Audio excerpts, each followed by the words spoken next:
नमस्ते बच्चों, कैसे हैं आप लोग। आज के हिंदी के वीडियो में आप सभी का स्वागत है। बच्चों, आज भी हम आपकी पाठ्य पुस्तक के पीछे दिए गए स्वाध्याय में से एक स्वाध्याय करेंगे जो कि बहुत ही महत्वपूर्ण है और बहुत ही आपको जानना चाहिए। वो है हमारे जो देश के स्वतंत्रता सेनानी थे उनके द्वारा दिए हुए नारे। तो उनके बारे में आज हम लोग देखेंगे कि कौन कौन से नारे किन किन स्वतंत्रता सेनानियों ने दिए। स्वतंत्रता सेनानी अर्थात कौन? ये वो लोग हैं जिन्होंने हमारे देश को आज़ाद कराने में अपनी जान की बाजी लगा दी और उन्होंने लोगों के मन में आज़ादी की और देश प्रेम की भावना भरी। उन्हीं लोगों ने कुछ ऐसे नारे दिए थे जो आज भी लोग बोलते हैं, जो आज भी बोले जाते हैं और उन नारों ने लोगों के मन में उत्साह भर दिया, आज़ादी और देश प्रेम की भावना भर दी, जिसके द्वारा कि हम अंग्रेजों से अपनी आज़ादी प्राप्त कर सके। तो आइए देखते हैं कौन थे वो स्वतंत्रता सेनानी और कौन से थे उनके प्रसिद्ध नारे। स्वतंत्रता सेनानियों के द्वारा कहे गए नारे, आइए देखते हैं। सबसे पहला है इनकलाब जिंदाबाद। ये नारा भगत सिंह द्वारा दिया गया था। इस नारे को उर्दू के कवि और स्वतंत्रता सेनानी मौलाना हसरत मोहानी ने उछाला था, लेकिन देश के महान क्रांतिकारी भगत सिंह ने इसे लोकप्रिय बनाया। उन्होंने सिर्फ 23 साल की उम्र में देश के लिए खुद को कुर्बान कर दिया। यह नारा आज़ादी की लड़ाई के दौरान सबकी जुबान पर चढ़ा हुआ था। इस नारे ने युवाओं को प्रेरित किया, जिन्होंने बढ़ चढ़कर आज़ादी की लड़ाई में हिस्सा लिया। इससे उनके दिलों में देशभक्ति का जज्बा पैदा हुआ और आज़ादी की चाहत हिलोरे मारने लगी। इनकलाब जिंदाबाद। अगला नारा है तुम मुझे खून दो, मैं तुम्हें आज़ादी दूंगा। ये कहा था सुभाष चंद्र बोस ने। आज़ाद हिंद फौज के संस्थापक नेताजी सुभाष चंद्र बोस ने यह नारा दिया था। उन्होंने लोगों को आज़ादी के लिए लड़ने की खातिर प्रेरित करने के लिए यह नारा दिया।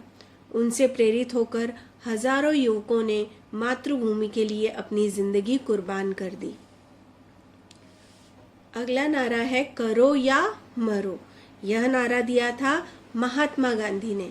महात्मा गांधी तो शायद किसी परिचय के मोहताज ही नहीं है। 7 अगस्त 1942 को ऑल इंडिया कांग्रेस कमेटी की एक बैठक के बाद उन्होंने यह नारा दिया था। अगले दिन यानी 8 अगस्त 1942 को भारत छोड़ो आंदोलन का प्रस्ताव पारित हुआ था। रात में कांग्रेस के प्रतिनिधियों को संबोधित करते हुए महात्मा गांधी ने कहा था, मेरे जेल जाने से कुछ नहीं होगा, करो या मरो। यानी या तो हम देश को आज़ाद करा लेंगे या आज़ाद कराने की कोशिश करते हुए अपना बलिदान दे देंगे। अगला नारा है सारे जहां से अच्छा हिंदुस्तान हमारा। इस नारे को दिया था मोहम्मद इकबाल ने। यह एक गीत है। यह गीत अब तक हमारे जुबान पर है और अक्सर कई कार्यक्रमों में इसे बजाया जाता है। प्रसिद्ध कवि, राजनीतिज्ञ और दार्शनिक मोहम्मद इकबाल ने इस गीत को लिखा था। इस गीत का इस्तेमाल युवाओं के बीच देशभक्ति का जज्बा पैदा करने के लिए किया गया था। अगला है वंदे मातरम, जिसे कि लिखा था बंकिम चंद्र चटर्जी ने। वंदे मातरम यानी माँ मैं तेरे सामने नतमस्तक होता हूँ। इस कविता को बंकिम चंद्र चटर्जी ने लिखा था। उन्होंने आज़ादी के आंदोलन के दौरान इस कविता में भारत को देवी और माँ के रूप में दिखाया है। आज भी हम वंदे मातरम की घोषणा करते हैं। सत्यमेव जयते, यह नारा दिया था पंडित मदन मोहन मालवीय जी ने। इस नारे को मंडकोपनिषद से लिया गया है। इसका मतलब होता है सच की जीत होती है। पंडित मदन मोहन मालवीय ने 1918 में भारतीय राष्ट्रीय कांग्रेस के अधिवेशन में अपने अध्यक्षीय संबोधन में इस नारे का इस्तेमाल किया था। स्वराज्य मेरा जन्मसिद्ध अधिकार है और मैं इसे लेकर रहूंगा। इसे कहा था बाल गंगाधर तिलक ने। गरम दल के नेताओं में से एक बाल गंगाधर तिलक ने यह नारा दिया था, जिसने आज़ादी के आंदोलन के दौरान देशवासियों के बीच देशभक्ति का जज्बा पैदा कर दिया। अब भी जिसका खून नहीं खौला, खून नहीं वो पानी है, जो देश के काम न आए वो बेकार जवानी है। ये वाक्य है चंद्रशेखर आजाद के। चंद्रशेखर आजाद उन क्रांतिकारियों में शामिल थे जो अब तक युवाओं की प्रेरणा है।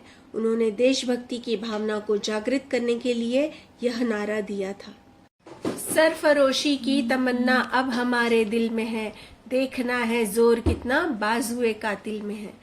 ये पंक्तियां हैं राम प्रसाद बिस्मिल की। ये पंक्तियां राम प्रसाद बिस्मिल की एक कविता की है। बाद में इसका ब्रिटिश शासन को चुनौती देने के लिए नारे के तौर पर इस्तेमाल किया गया। आराम हराम है, यह नारा दिया था पंडित जवाहरलाल नेहरू जी ने। देश के पहले प्रधानमंत्री और स्वतंत्रता सेनानी जवाहरलाल नेहरू ने ब्रिटिश शासन से लड़ने के लिए यह नारा दिया था। उनका मानना था कि जब तक आजादी नहीं मिल जाती तब तक आराम की सांस नहीं ले सकते हैं। खून से खेलेंगे होली गर वतन मुश्किल में है। ये पंक्तियां हैं अशफाक उल्लाह खान की। काकोरी कांड में अहम भूमिका निभाने वाले अशफाक उल्लाह खान ने यह नारा दिया था। सरफरोशी की तमन्ना कविता से यह पंक्ति ली गई है। आपने देखे स्वतंत्रता सेनानी और उनके द्वारा दिए हुए नारे। अब इस पर आधारित मैं गृह कार्य दूंगी जिसे आप अपनी कॉपी में लिखिए। और हाँ, अपना बहुत बहुत ध्यान रखिए। मास्क और सैनिटाइजर का इस्तेमाल करिए, 2 गज दूरी का पालन करिए और खूब मन लगाकर पढ़ाई करिए क्योंकि आपकी परीक्षा नजदीक आ रही है। नमस्ते।